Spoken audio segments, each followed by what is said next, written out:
നമസ്കാരം.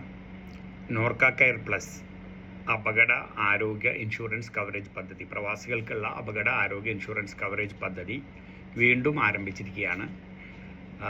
അതിൻ്റെ ജോയിനിങ് ഈ മാസം 18-ാം തീയതി, ഓഗസ്റ്റ് മാസം 18 മുതൽ സെപ്റ്റംബർ മാസം 18 വരെയാണ്. ഇത് പഴയ നോർക്ക കെയർ പ്ലസിൽ തന്നെയുള്ള ജോയിനിങ് ആണ്, ഒരു വ്യത്യാസവുമില്ല. വ്യത്യാസമുള്ളത് എന്ന് പറഞ്ഞു കഴിഞ്ഞാൽ ഇതിന് ഒരു മാസത്തെ വെയിറ്റിംഗ് പീരീഡ് ഉണ്ട് എന്നുള്ളതാണ്. ഇത്തരം കാര്യങ്ങളൊക്കെ തന്നെ നമ്മൾ ശ്രദ്ധിച്ചിരിക്കണം. പിന്നെ പ്രീമിയം കുറവാണ്. എന്തുകൊണ്ടെന്നാൽ ഇപ്പോൾ ഇനി ഈ പഴയ നോർക്ക കെയർ പ്ലസ്സുകാരുടെ ഒപ്പം തന്നെ എക്സ്പയർ ആകും എന്നുള്ളത് കൊണ്ട് 8 മാസത്തെ പ്രീമിയമാണ് വരുന്നത്. അതുകൊണ്ട് പ്രീമിയം കുറവാണ്. 5 ലക്ഷം മുതൽ 1 കോടി രൂപ വരെ ഇതിൽ കവറേജ് ഉണ്ട്. 5 ലക്ഷം രൂപയുടെ ഒരാൾ ഒറ്റയ്ക്ക് എടുക്കുകയാണെങ്കിൽ 5499 രൂപയാണ് വരിക. അത് കുടുംബസമേതം എടുക്കുകയാണെങ്കിൽ, അതായത് ഭാര്യ, രണ്ട് മക്കൾ അടക്കം എടുക്കുകയാണെങ്കിൽ 9039.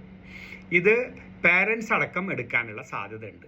70 വയസ്സ് വരെയുള്ള നോർക്ക ഐ ഡി ഉള്ളവർക്കാണ് എടുക്കാൻ പറ്റുക. അതുകൊണ്ട് ഇപ്പം തന്നെ നമ്മൾ നോർക്ക ഐ ഡി ആദ്യം എടുത്തു വയ്ക്കുക. നോർക്ക ഐ ഡി ഇല്ലാത്തവർ നോർക്ക ഐ ഡി ആദ്യം തന്നെ എടുത്തു വയ്ക്കുക.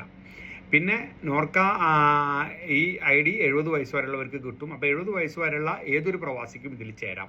ഇതുകൂടാതെ 80 വയസ്സ് വരെയുള്ള പ്രവാസികളുടെ മാതാപിതാക്കളെയും ചേർക്കാനുള്ള സാധ്യതയുണ്ട്. 80 വയസ്സ് വരെയുള്ള മാതാപിതാക്കളെ ചേർക്കാനുള്ള സാധ്യതയുണ്ട്. പക്ഷേ അതിൻ്റെ പ്രീമിയം കൂടുതലുണ്ട്. ഇപ്പോൾ ഒരാൾ വ്യക്തിപരവും പാരൻസും കൂടി കൂട്ടി 1 കോടി എടുക്കുകയാണെങ്കിൽ 74,000 രൂപയും, ഒരു 10 ലക്ഷത്തിന് മുകളിലാണ് പാരൻസിന് ചേർത്താൻ പറ്റുള്ളൂ. അതിന് 42,000 രൂപയുമാണ് വരിക. അതുപോലെ ഓരോ കുട്ടികൾ, 2 കുട്ടികളെ നമുക്ക് ഇതിൽ ചേരുകയും അതിൽ കൂടുതലുള്ള കുട്ടികൾക്ക് ഓരോരുത്തർക്കും, ഒരു കുട്ടിയാണെങ്കിൽ 2,753, രണ്ടാമത് കുട്ടിയുണ്ടെങ്കിൽ 3,391.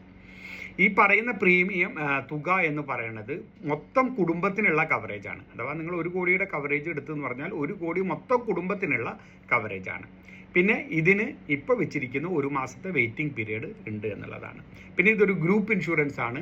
അതിൻ്റേതായ എല്ലാ പരിമിതികളും ഇതിലുണ്ടാകാം. അഥവാ ഇതിൻ്റെ ക്ലെയിം ഇതിൻ്റെ കാര്യത്തിൽ പൂർണ്ണമായിട്ടും ഇത് നോർക്കയും അതുപോലെ തന്നെ ഇൻഷുറൻസ് കമ്പനിയും തമ്മിലുള്ള കോൺട്രാക്റ്റ് ആയതുകൊണ്ട് തന്നെ അവരാണ് ഇതിൻ്റെ എന്താ പറയുക, നമ്മുടെ ഇൻഷൂർ ചെയ്തിരിക്കുന്നത്. അതുകൊണ്ട് തന്നെ ഗ്രൂപ്പ് ഇൻഷുറൻസിൻ്റെതായ ചില നിയമ നിബന്ധനകളൊക്കെ തന്നെ ബാധകമായേക്കാം. എങ്കിൽ പോലും നിലവിൽ ഇന്ത്യയിലുള്ള ഏതൊരു സ്വകാര്യ ഇൻഷുറൻസിനേക്കാളും മെച്ചപ്പെട്ടത് തന്നെയാണ് ഒരുപാട് പേർ. കാരണം ഇതിൻ്റെ അവരുടെ അവകാശവാദ പ്രകാരം 99% ക്ലെയിം റേഷ്യോ ആണ് ഈ കഴിഞ്ഞ കാലഘട്ടം കൊണ്ട് നോർക്ക കെയറിലും നോർക്ക